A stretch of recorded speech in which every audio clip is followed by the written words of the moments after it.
6 महीने पहले हुकूमत गिराने निकली थी पीडीएम, खुद टूट फूट का 6 महीने में ही शिकार हो गई है पीडीएम। मामलात कहां जा रहे हैं और इन मामलात का जिम्मेदार कौन है, हमारे साथ बात करने के लिए मौजूद हैं हामिद मीर साहब और सुहेल वड़ाई साहब। आप दोनों का बहुत शुक्रिया। हामिद मीर साहब, ये तो एक दूसरे पर इल्ज़ाम लगाना शुरू हो गए हैं, सख्त तनकीद करना शुरू हो गए हैं। आपके ख्याल में पीडीएम टूटने का, आज एनपी बाहर हो गई है, पीपल्स पार्टी और नून लीग के दरमियान लफ्जी जंग जारी है, जिम्मेदार असल में कौन, नून लीग और JUIF या पाकिस्तान पीपल्स पार्टी और अवामी नेशनल पार्टी? ये मेरे लिए कोई गैर मुतवक्का नहीं है, क्योंकि पिछले 2-3 महीने से जो पीडीएम के अंदर जो पॉलिटिक्स चल रही थी, उसमें इनके जो कुछ सरबराही इजलास भी हुए, तो उसमें 10 में से जो 2 पार्टियां थी वो एक तरफ थी और बाकी 8 पार्टियां एक तरफ थी। और ये जो जुमा गुजरा है, यानी कि आज से कुछ 4-5 दिन पहले, तो ये जुमे वाले दिन इस्लामाबाद में पार्लियामेंट हाउस के अंदर मुस्लिम लीग नून वालों का एक आपस में मुशावरती इजलास हुआ था और उसमें वो सारे जो हैं वो अक्सरियत जो है नून लीग के MNAs की और सेनेटर्स की, वो इस बात पर उनका इत्तेफाक था कि पीपल्स पार्टी और ANP के साथ चलना बड़ा मुश्किल हो गया है, लेकिन अब जान कैसे छुड़ाई जाए। अगर ये खुद छोड़ के चले जाएं तो ठीक है, अगर नहीं जाते तो फिर इनको किसी और तरीके से फारग करें। और इस पर मौलाना फजलुर रहमान साहब भी ऑन बोर्ड हैं। तो बज़ाहिर बिल्कुल आप सही कह रहे हैं कि पीडीएम जो है वो उसमें आज टूट फूट हो गई है, लेकिन जो पीडीएम की जो बड़ी पार्टियां हैं जिनके बारे में आप ये कह सकते हैं कि वो ज़्यादा हार्डलाइनर हैं, मुस्लिम लीग नून और JUI और उनके जो साथ बाकी 6-7 पार्टियां हैं, ये काफ़ी दिनों से बल्कि महीनों से इनका आपस में ये कंसेंसस हो चुका था कि पीपल्स पार्टी और ANP जो है ये हमारे साथ नहीं चलना चाहते, तो अगर ये हमसे अलहदा हो जाए तो अच्छी बात है। और इसका आसिफ अली जरदारी साहब को सेनेट के इलेक्शन से बहुत पहले से पता है कि ये जो 8 पार्टियां हैं ये अब हमारे साथ चलने के लिए तैयार नहीं है। तो बज़ाहिर आज पीडीएम जो है उसमें से एक और पार्टी निकल गई है, हो सकता है कि पीपल्स पार्टी भी निकल जाए, हो सकता है, लेकिन पीपल्स पार्टी कोशिश करेगी कि पीडीएम के अंदर ही रहे अनटिल अनलेस के पीडीएम उसको खुद नहीं निकाल देती। लेकिन जो पीडीएम की जो बाकी जो हार्डलाइनर पार्टियां हैं, नून लीग और JUI, ये समझती हैं कि पीपल्स पार्टी को साथ लेकर अगर हम चले तो मतलूबा नताइज नहीं मिलेंगे, क्योंकि पीपल्स पार्टी जो है वो, इनका ख्याल है कि शायद किसी और की गेम कर रही है। वड़ाई साहब, आपको भी लगता है कि पीपल्स पार्टी अगर माइनस हो जाती है तो पीडीएम अपने ऑब्जेक्टिव्स अचीव कर सकती है? अगर लॉन्ग मार्च भी होता, वो कराची से शुरू होता और यहाँ से अगर एक बिल्डअप होता, दिन भी बहुत ज़्यादा लगते, अब पीपल्स पार्टी माइनस होती है तो JUIF और पीपल्स पार्टी और नून लीग मिलकर कुछ कर सकते हैं हुकूमत का, या अपने ऑब्जेक्टिव्स अचीव कर सकते हैं? मेरा ख्याल है कि for the time being this United opposition story is finished. और जो जिस तरह से इन्होंने बिहेव किया है, चाहे वो मौलाना फजलुर रहमान और नून लीग हो और चाहे पीपल्स पार्टी हो, मैं तो दोनों के रवैये को अफसोसनाक करार दूंगा। मौलाना फजलुर रहमान और नून लीग मिल गए थे और मिल के एक जो दहाइयों की पुरानी पार्टियां हैं उनको मजबूर कर रहे थे कि वो अपनी सोच बदलें। और ज़ाहिर है उन्होंने जो जवाबी तौर पर मियां नवाज़ शरीफ पर जिस तरह इल्ज़ाम लगाए और जिस तरह उन्हें वापस आने को कहा, उससे एक बैड ब्लड क्रिएट हो गया और नतीजा यही निकलना था। होना तो ये चाहिए था कि मैच्योर सियासत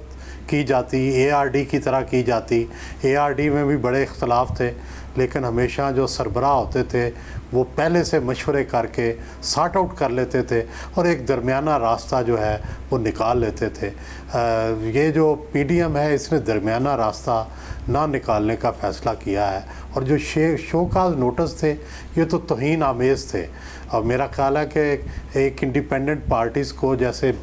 ANP जो है इसकी तारीख़ जो है 8 दहाइयाँ 9 दहाइयाँ पुरानी है, पीपल्स पार्टी जो है ये भी बहुत एस्टेब्लिश पार्टी है, उनको एक चंद माह का इत्तेहाद जो है वो शोकाज नोटिस देने लग पड़े और उनकी पॉलिसियों पे तनकीद करने लग पड़े, ये किसी तरह भी मुनासिब नहीं था।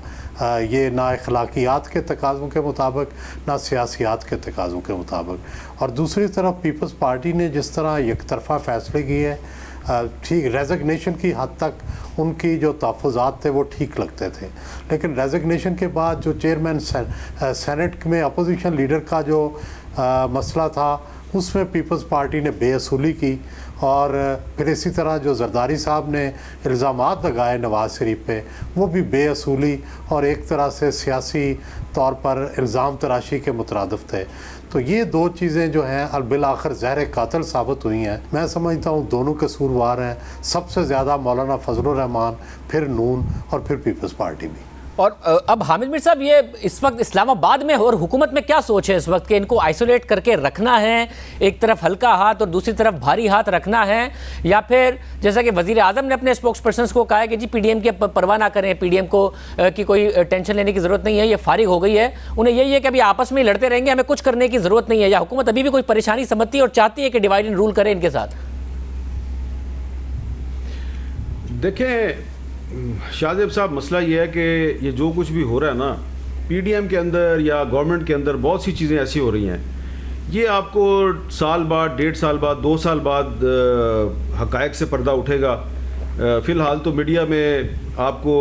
यही नज़र आ रहा है जी कि वो मौलाना फजलुर रहमान और नवाज शरीफ एक तरफ हैं और आसिफ जरदारी साहब और असफंदियार वली दूसरी तरफ है, यही आपस में लड़ रहे हैं। लेकिन कौन लड़ा रहा है, ये जो मामलात हैं ये आपको कुछ अरसे के बाद पता चलेंगे। तो इसलिए इमरान खान साहब जो हैं उनके लिए ये एक अच्छी खबर तो लगती है। आज उनके बहुत से वज़रा जो हैं वो उन्होंने ऐसे बयानात दिए जिससे ऐसा लग रहा था कि पीडीएम जो है वो खुद नहीं टूटी बल्कि उसको गवर्नमेंट ने तोड़ दिया है। लेकिन मुस्लिम लीग नून और जेयूआई के सीनियर रहनुमा जो हैं ये सेनेट के इलेक्शन से पहले से ये चाह रहे थे कि ये दो पार्टियाँ चली जाएँ। अब पीपल्स पार्टी का भी एक इम्तिहान है कि पीपल्स पार्टी भी जो है वो अगर सख्त बयानात देगी और वो वैसा ही फैसला करती है जैसा कि एएनपी ने किया है, तो मुझे नहीं लगता कि पीपल्स पार्टी पीडीएम हकीकी या पीडीएम नज़रियाती के नाम से कोई एक अलग इत्तेहाद बना पाएगी या नहीं बना पाएगी, क्योंकि इस वक्त जो पाकिस्तान में सियासत है उसमें एएनपी के अलावा कोई बड़ी पार्टी जो है वो पीपल्स पार्टी के साथ इत्तेहाद में शामिल नहीं होगी। और अगर पीपल्स पार्टी भी पीडीएम से अलहदा हो जाती है तो फिर मुझे लगता है कि फिर पीपल्स पार्टी को फ़ायदा नहीं बल्कि बहुत नुकसान होगा, और जो इनके दुश्मन हैं वो इनको अकेला अकेला करके मारेंगे, अलहदा करके मारेंगे, और किसी वक्त फिर ये आपस में रियलाइज़ करेंगे कि हमने ये जो एक दूसरे के ख़िलाफ़ ये बयानबाजी की और एक दूसरे के ख़िलाफ़ प्रेस कॉन्फ्रेंसें की तो ये हमने गलत किया। लेकिन आज के एएनपी के फ़ैसले के बावजूद जो है वो पीडीएम जो है वो चलती रहेगी और मौलाना फजलुर रहमान की क़यादत में ही चलेगी। और मुझे लगता यह है कि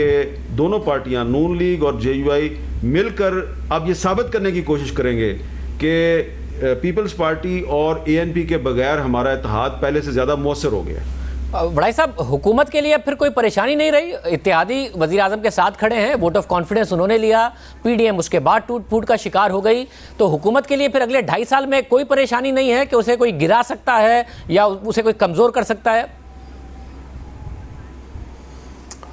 शाहजेब साहब देखें, हुकूमत के लिए पहले भी परेशानी महंगाई और बैड गवर्नेंस थी, अब भी उनके लिए चैलेंज यही है। मेरा ख्याल है अपोजिशन ने कभी भी सिवाय जलसों के कोई ऐसा चैलेंज नहीं किया हुकूमत के लिए पेश कि जिससे हुकूमत परेशान हो।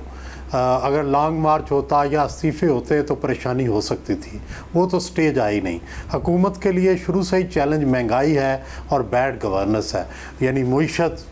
यूँ समझें। और जब तक हुकूमत इस चैलेंज से ओहदा बरा नहीं होती, हुकूमत के लिए ख़तरात रहेंगे। बाकी अपोजिशन यस, फ़िलहाल अपोजिशन की तरफ से ख़तरा टल गया है, लेकिन हुकूमत को जब ख़तरा टल जाए तो फिर अपने अंदर से ख़तरात जो हैं वो डेवलप हो जाते हैं। महंगाई के बारे में, बैड गवर्नेंस के बारे में, इंटरनल जो स्ट्राइफ्स हैं उनके बारे में, तरीन साहब के साथ लड़ाई के हवाले से, और जो छोटी मोटी लड़ाइयाँ फिर वो मंजर आम पर आनी शुरू हो जाती हैं।